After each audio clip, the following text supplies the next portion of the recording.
6 August 2023ના રોજ માનનીય વડાપ્રધાન શ્રી નરેન્દ્ર મોદી દ્વારા સમગ્ર ભારત દેશમાં 508 જેટલા રેલવે સ્ટેશનોનો પુનઃવિકાસ માટે શિલાન્યાસ કરવામાં આવ્યો હતો, જેમાંથી 21 સ્ટેશનો ગુજરાત રાજ્યમાં છે, જેનો ખર્ચ લગભગ 846 કરોડ રૂપિયા અપગ્રેડ અને પુનઃવિકાસ માટે કરવામાં આવી રહ્યો છે।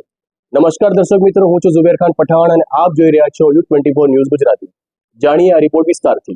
આપ જોઈ રહ્યા છો U24 ન્યૂઝ ગુજરાતી, સમયની સાથે। અમૃત ભારત સ્ટેશન યોજના હેઠળ શહેરની બંને બાજુઓનું યોગ્ય સંકલન કરીને આ સ્ટેશનોને સિટી સેન્ટર્સ તરીકે વિકસાવવા માટે માસ્ટર પ્લાન તૈયાર કરવામાં આવ્યો છે। ભારતીય વિવિધતાની ભવ્યતા દર્શાવતા આ પુનઃવિકસિત સ્ટેશનો નવી અત્યાધુનિક પેસેન્જર સુવિધાઓની સાથે સાથે હાલની સુવિધાઓનો અપગ્રેડેશન અને રિપ્લેસમેન્ટથી સજ્જ હશે। સ્ટેશનની બિલ્ડિંગોની ડિઝાઇન સ્થાનિક સંસ્કૃતિ, વારસો અને વાસ્તુકલાથી પ્રેરિત હશે તેવું જણાવ્યું હતું। અમૃત ભારત સ્ટેશન યોજના હેઠળનો પુનઃવિકાસ યોગ્ય રીતે ડિઝાઇન કરેલ ટ્રાફિક સર્ક્યુલેશન સુનિશ્ચિત કરવા સાથે આધુનિક યાત્રી સુવિધાઓ પ્રદાન કરશે। આમાં બિનજરૂરી સ્ટ્રક્ચરને દૂર કરીને શ્રેષ્ઠ લાઇટિંગ, શ્રેષ્ઠ circulating area, air corners, waiting room, executive lounge, food court, upgraded parking space, દિવ્યાંગજન અને સિનિયર સિટીઝનને અનુકૂળ સુવિધાઓ, સૌ માટે સમાવેશન અને પહોંચ સુનિશ્ચિત કરી રેલવે સ્ટેશનો સુધીની સરળ પહોંચનો સમાવેશ થશે।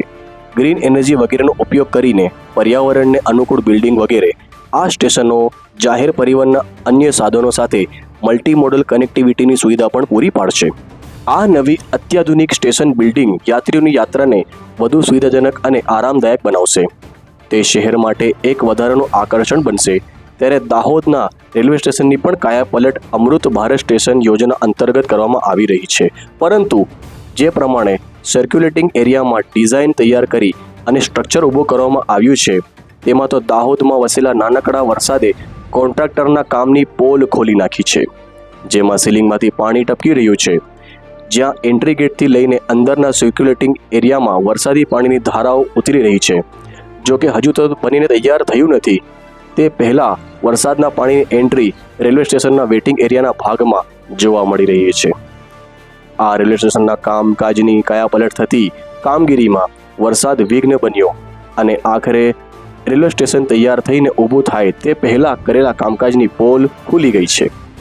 આપ વિડીયોમાં જોઈ શકો છો, આ દાહોદનું અપગ્રેડેશન થઈ રહેલું રેલવે સ્ટેશનનો ભાગ છે, જે પાણીની ધારાઓ વહીને રોકાયેલા મુસાફરોને સામાન સાથે દૂર ખસેડી રહી છે। વડાપ્રધાન નરેન્દ્ર મોદીના ડ્રીમ પ્રોજેક્ટ હેઠળની આ યોજના છે અને નરેન્દ્ર મોદીના ડ્રીમ પ્રોજેક્ટ અંતર્ગત ચાલતી યોજનાઓના કામો આપ નરી આંખે દેખી શકો છો। શું આ ટપકતા પાણી માટે જવાબદાર કોણ હશે? અમૃત ભારત સ્ટેશન બની જશે ત્યારે પણ આ જ પરિસ્થિતિ હશે ચોમાસાના દિવસોમાં કે પછી આ ટપકી રહેલા પાણી માટે તપાસ કરી અને યોગ્ય કાર્યવાહી કરાશે? એ તો આવનાર સમય બતાવશે।